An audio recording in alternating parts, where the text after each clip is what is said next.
salah satu hal yang sangat penting dalam pembahasan saya dengan Presiden Macron adalah apa yang disampaikan oleh Presiden Macron tentang kehendak Perancis untuk mendorong penyelesaian damai masalah Palestina, di mana Perancis juga akan terus mendukung langkah-langkah ke arah kemerdekaan Palestina sebagai negara yang merdeka. Juga Perancis akan terus mendesak segera diberlakunya penghentian kegiatan bersenjata di Gaza dan menyuruhkan jaminan terhadap akses kemanusiaan penuh. Kami juga mendukung rencana Perancis dan Arab Saudi untuk menyelenggarakan KTT, konferensi tingkat tinggi, di bulan Juni mendatang guna mendorong penyelesaian two-state solution dan mewujudkan perdamaian di kawasan Timur Tengah. Sudah di berbagai tempat, di berbagai fora, saya sampaikan sikap Indonesia bahwa Indonesia memandang hanya penyelesaian two-state solution, kemerdekaan bagi bangsa Palestina merupakan satu-satunya jalan untuk mencapai perdamaian yang benar. Tapi di samping itu pun saya tegaskan bahwa kita juga harus mengakui dan menjamin hak Israel untuk berdiri sebagai negara yang berdaulat dan negara yang harus juga diperhatikan dan dijamin keamanannya. Karena itu Indonesia sudah menyampaikan begitu negara Palestina diakui oleh Israel, Indonesia siap untuk mengakui Israel dan kita siap untuk membuka hubungan diplomatik dengan Israel. Kami juga menyampaikan bahwa Indonesia siap untuk menyumbang pasukan perdamaian di kawasan tersebut. Saya kira ini hal-hal yang penting yang kita sudah sampaikan.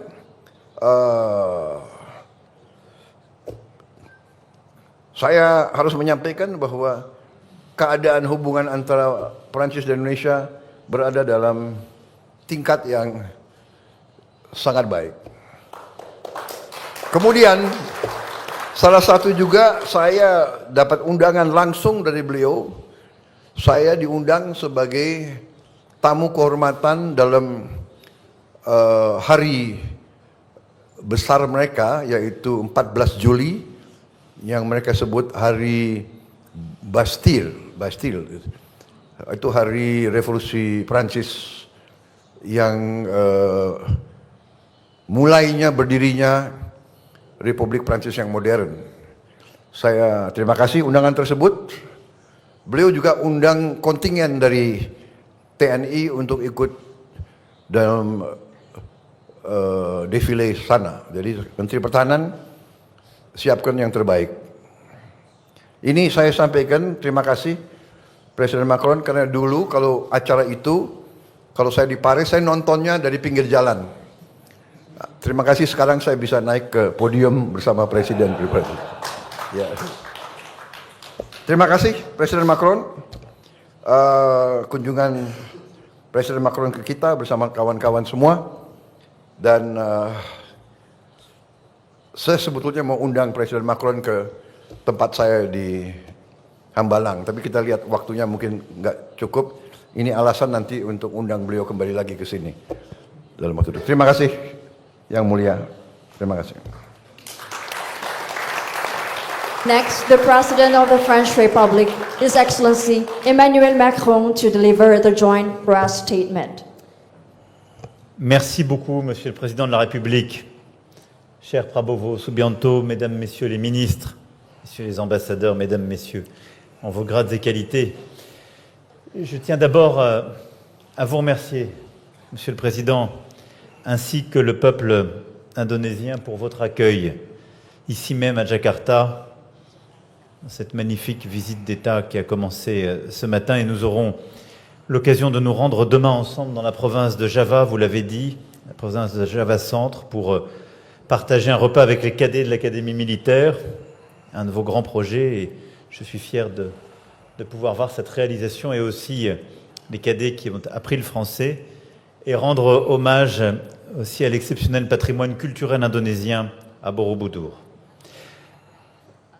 Visite d'État exceptionnelle, oui, parce que l'Indonésie l'est et impressionne le monde par sa diversité. Et comment ne pas l'être dans un pays archipel qui a réussi à unir dans une même communauté de destin plus de 17 000 îles. Et dans le monde que nous partageons, qui est en effet marqué par l'instabilité, les menaces, les appels au repli sur soi, l'identité indonésienne attachée à la tolérance et à l'ouverture aux autres cultures ne peut qu'être inspirante. C'est sans doute pour cette raison que nous partageons la même approche des grandes crises internationales, et Monsieur le Président y est revenu à l'instant. D'abord et avant tout, je dois dire que nous partageons une même volonté d'indépendance, d'autonomie, nous y reviendrons, et elle irrigue beaucoup de notre relation bilatérale. Mais nous partageons aussi la même vision du droit international. Une vision qui ne souffre pas de double standard. Et c'est pourquoi nous défendons l'un et l'autre une paix durable et robuste en Ukraine, en commençant par un cessez-le-feu immédiat. Et c'est pourquoi nous sommes l'un et l'autre engagés aussi pour mettre un terme au conflit au Proche-Orient et reprendre le chemin de la paix afin de garantir la sécurité pour tous, Palestiniens et Israéliens. Je me permets de revenir sur ce point car je sais toute l'émotion suscitée par cette guerre et les questions parfois sur la position de l'Europe et de la France. Et je veux le dire ici, la France ne connaît pas le double standard. C'est pourquoi nous avons condamné les attaques terroristes conduites par le Hamas le 7 octobre 2023, reconnu le droit d'Israël à se défendre, mais nous avons aussi, dès le mois d'octobre 2023, demandé un cessez-le-feu, organisé dès novembre 2023 la première conférence humanitaire pour Gaza, et sans relâche œuvré pour que la paix puisse revenir, l'aide humanitaire s'installer. Et c'est pourquoi nous sommes aussi mobilisés pour retrouver un processus qui pourra nous conduire à deux États, à une reconnaissance mutuelle et à une paix durable. Et c'est exactement la position que vous venez de tenir, Monsieur le Président. Celle qui consiste à dire qu'aujourd'hui, seule la solution politique permettra de retrouver la paix et la construire dans la durée. Nous organiserons prochainement avec l'Arabie Saoudite une conférence sur Gaza, à New York, pour donner un nouvel élan à la reconnaissance d'un État palestinien et à la reconnaissance de l'État d'Israël et son droit à vivre en paix, en sécurité dans cette région. Et je veux remercier le président Prabowo pour les mots extrêmement clairs qu'il vient d'avoir, son engagement et la disponibilité qu'il vient de témoigner. Merci beaucoup. Au-delà évidemment de ces deux conflits, c'est aussi la même vision que nous portons, et vous l'avez rappelé, pour la stabilité du monde, la défense de nos biens communs, et en particulier les océans. La France aura, vous le savez, dans quelques semaines à organiser à Nice la conférence des Nations Unies sur les océans. Main dans la main, nous agissons aussi pour bâtir un partenariat de souveraineté, je le disais. Nous n'oublions pas que l'Indonésie est un pays qui s'est battu pour son indépendance, qui a aussi, dès 1945, ouvert une voie et 10 ans plus tard, établi une doctrine et en quelque sorte porté une vision singulière du multilatéralisme, peut-être avant l'heure. Ce combat se poursuit aujourd'hui en construisant ensemble des projets dans tous les secteurs pour renforcer cette autonomie stratégique.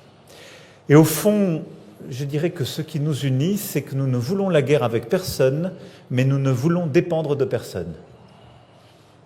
Et c'est pourquoi nous croyons dans le partenariat renforcé entre l'Indonésie et la France, mais aussi entre l'ASEAN et l'Europe.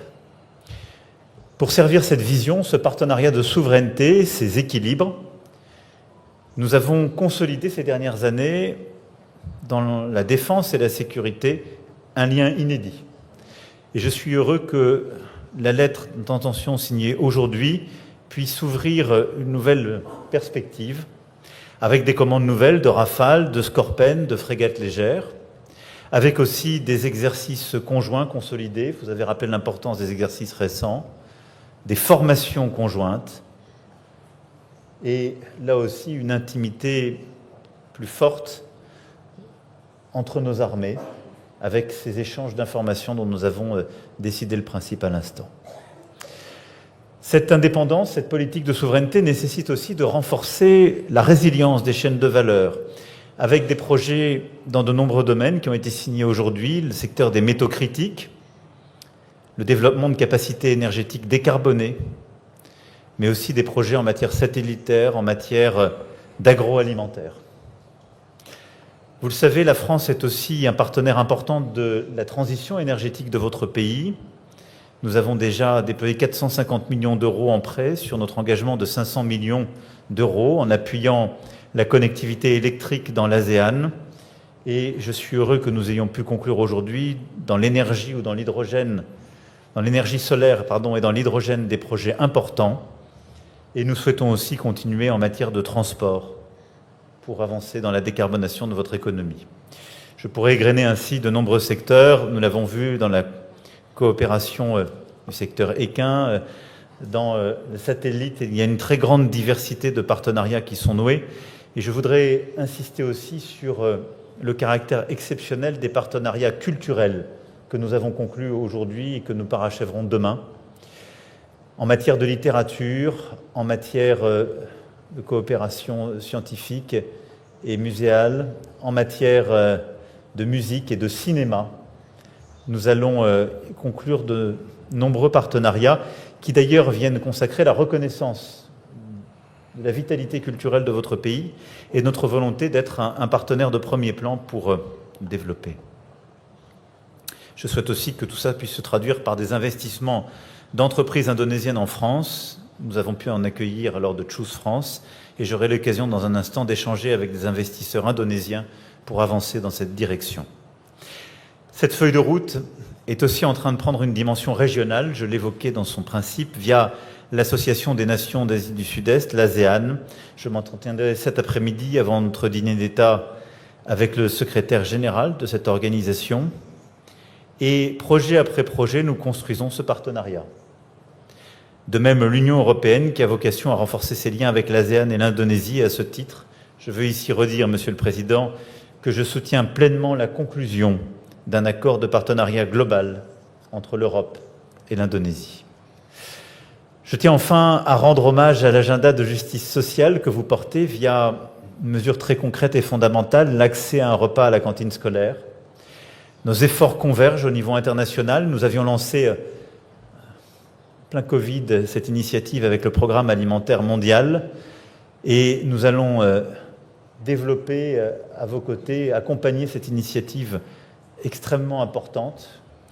Et je suis heureux aussi que nous puissions mettre à votre service notre expertise dans le secteur agroalimentaire pour soutenir votre ambition en la matière. Malgré la distance, au fond, mon message est simple, Monsieur le Président. La France est à vos côtés et nous partageons à de multiples égards une certaine idée de l'ordre du monde. Cette visite marque à ce titre une nouvelle étape de notre histoire commune, par des partenariats nouveaux, mais aussi par une vision partagée des équilibres dont nous avons besoin. Et c'est pourquoi, en effet, j'ai souhaité inviter Monsieur le Président Prabowo à être présent le 14 juillet, à ce que vos troupes puissent défiler aux côtés des nôtres et à ce qu'en cette année anniversaire de nos relations diplomatiques, vous puissiez être l'invité d'honneur de notre fête nationale. Et je vous remercie d'avoir accepté cette invitation. Merci en tout cas pour l'amitié que vous nous portez. Croyez en la nôtre en retour. Et c'est ce chemin de confiance qui, je l'espère, nous permettra de bâtir entre nos deux pays, entre nos deux régions, encore davantage de coopération et un chemin possible d'équilibre dans ce monde si incertain. Merci, Monsieur le Président.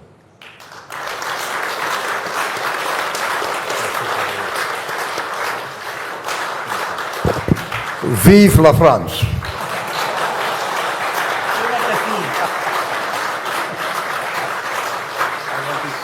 The joint press statement has concluded. We extend our highest appreciation for the presence and commitment of His Excellencies, the President of the Republic of Indonesia and the French Republic in strengthening the strong and enduring bilateral relations. We look forward to welcoming you again at the state dinner to be held this evening at Istana Negara. With that, we conclude this afternoon session. Merci beaucoup et à très bientôt. See you again.